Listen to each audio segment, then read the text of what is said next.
Living with stage 4 cancer means that you have, a bomb strapped to your chest, and it could go off at any time. Blindsided by a life-changing and sometimes deadly condition. I was just thinking, why did I get it? A growing number of Asian American women who've never smoked diagnosed with lung cancer.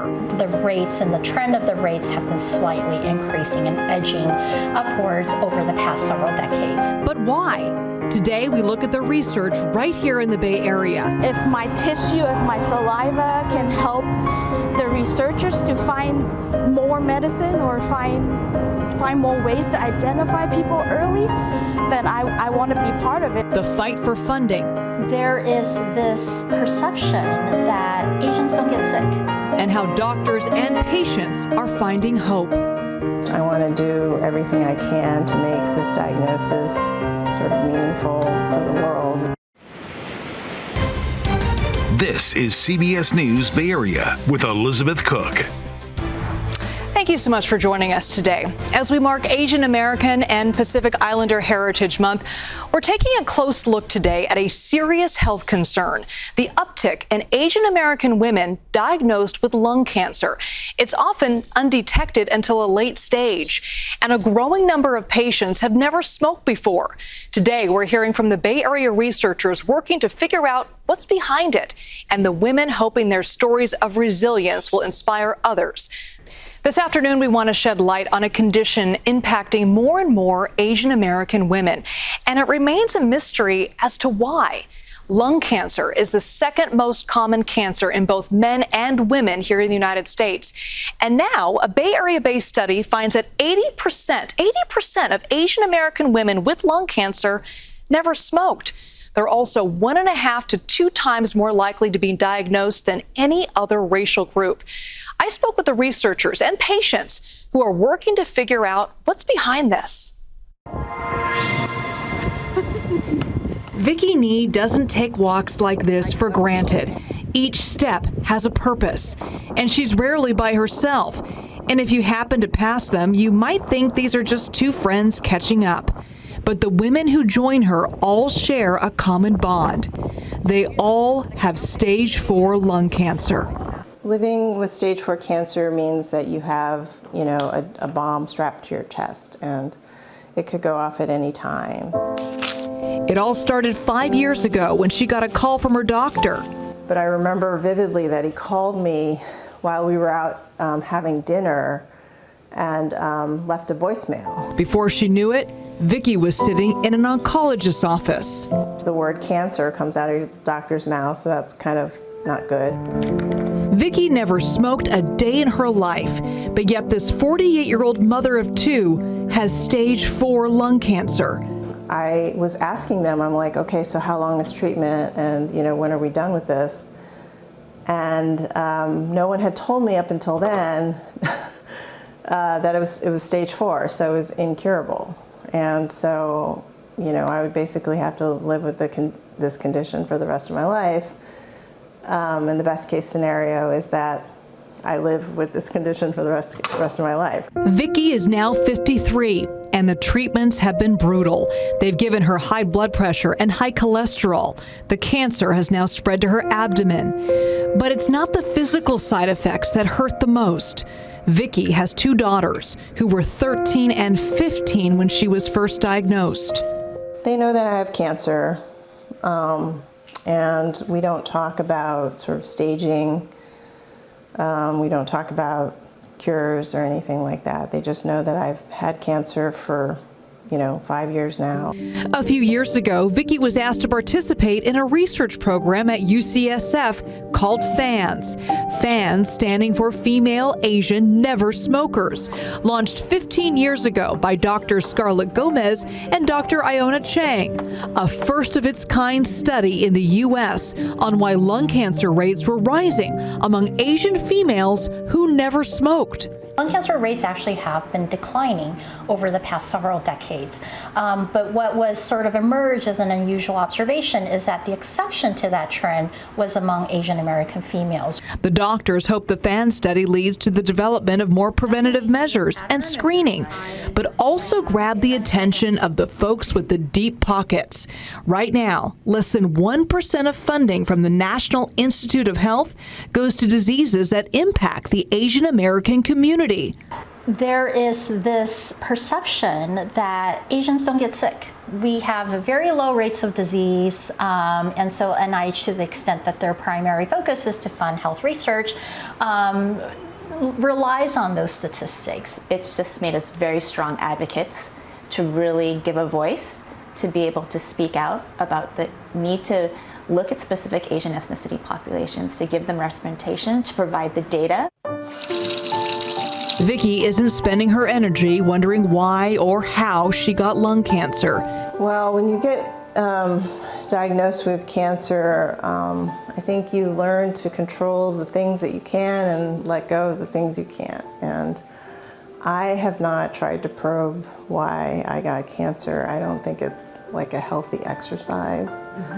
Instead, she's turning her pain into purpose by reaching out to other women like 34-year-old Kit Ho, who she recruited to also be part of the FAN study. If my tissue, if my saliva can help the researchers to find more medicine or find more ways to identify people early, then I want to be part of it. Kit was diagnosed on Thanksgiving of last year.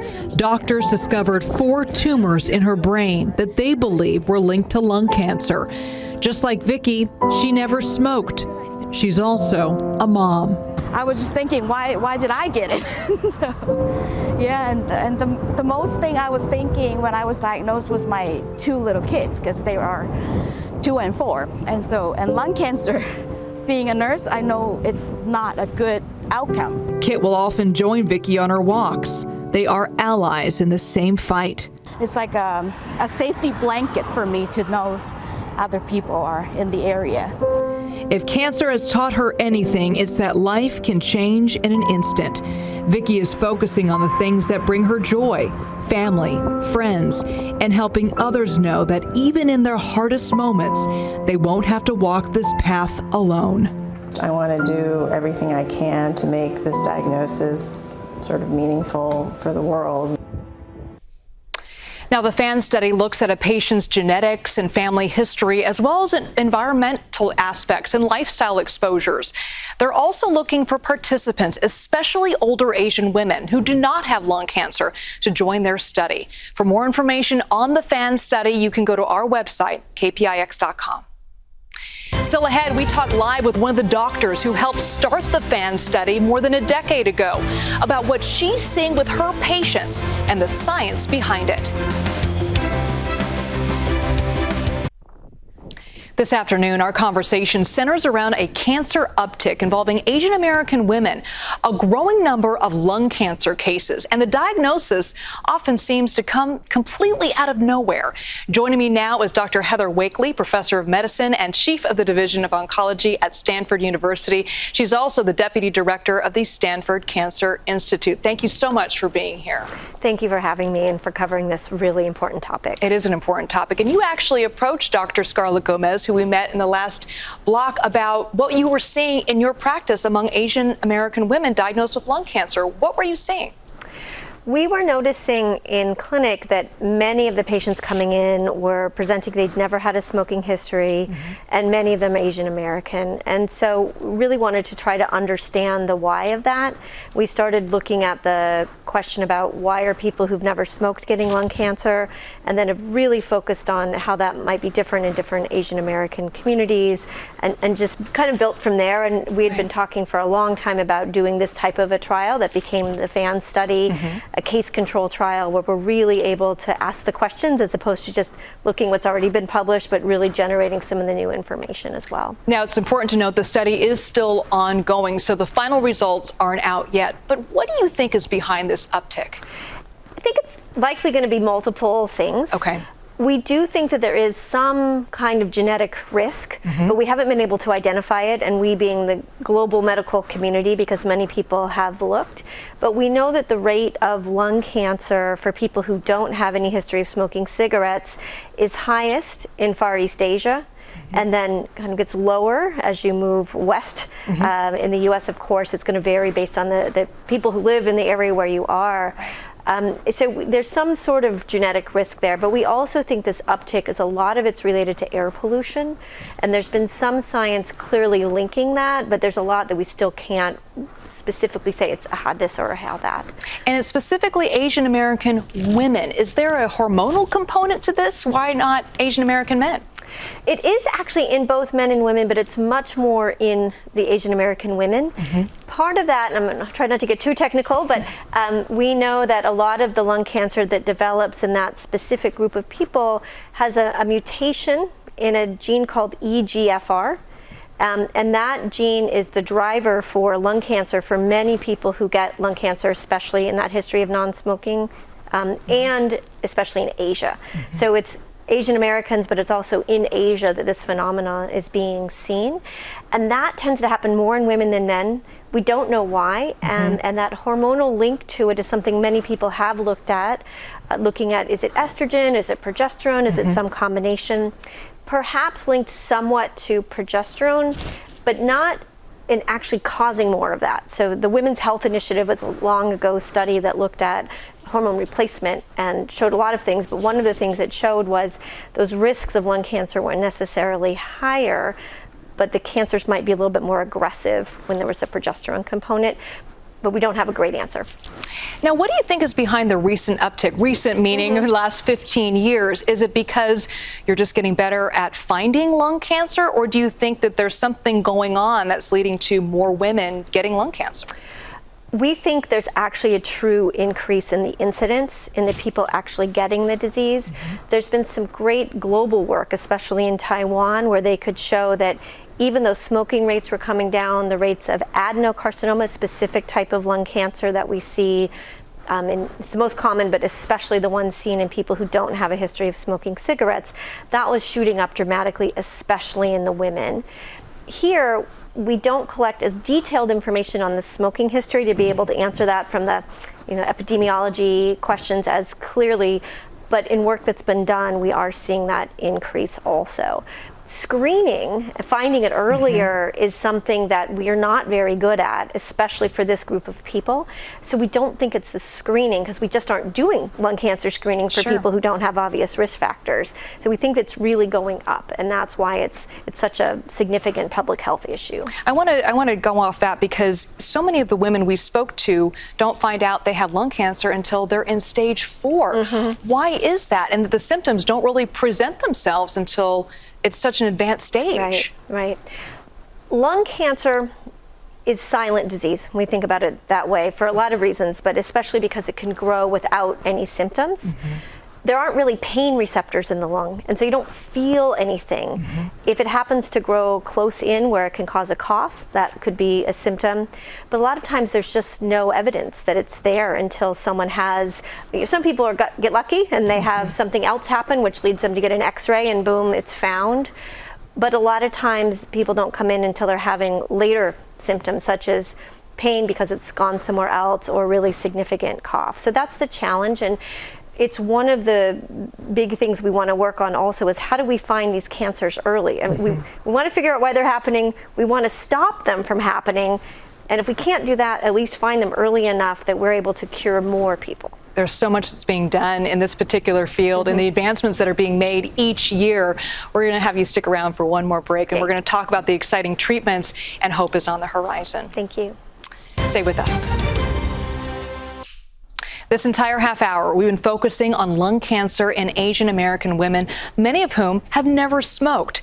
Now we turn our attention to how far the fight against this type of lung cancer has come and where it goes from here. We're joined again by Dr. Heather Wakelee, the chief of the Division of Oncology at Stanford University. Thank you for joining us once again. Thank you.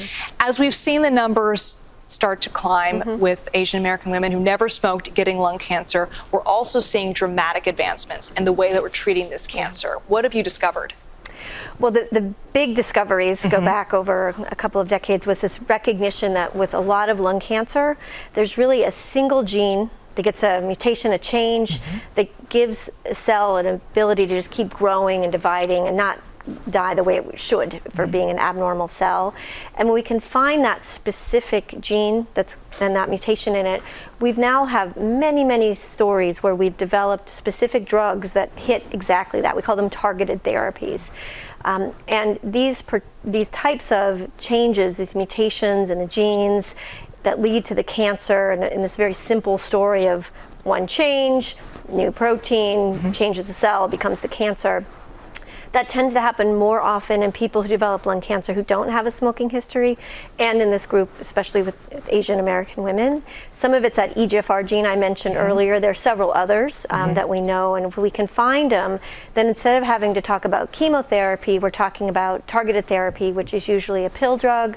People take it every day, and many of these can work for a number of years. So people are living full lives without the side effects we think about with some of our other cancer therapies. And then more recently, the immune-based therapies have really taken hold, where we're learning more and more how to get our own immune system to recognize the cancer better, attack it better.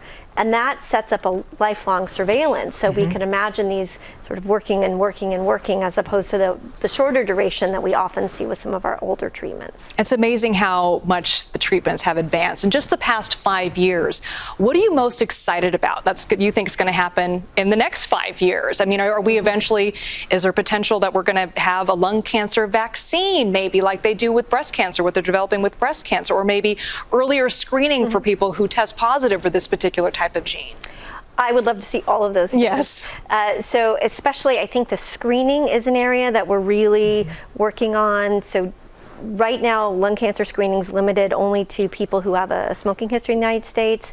There's great work being done on the East Coast. Dr. Elaine Shum, one of our surgeons, Natalie Louie, and I think other investigators in this area are talking about how do we bring that here? How do we do more of that screening?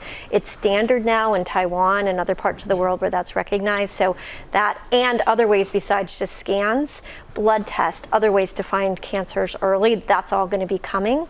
And then when we think about those treatments, what's most exciting to me, it's those immune-based therapies. We still have a long way to go, especially in the types of lung cancer that we've been talking about here.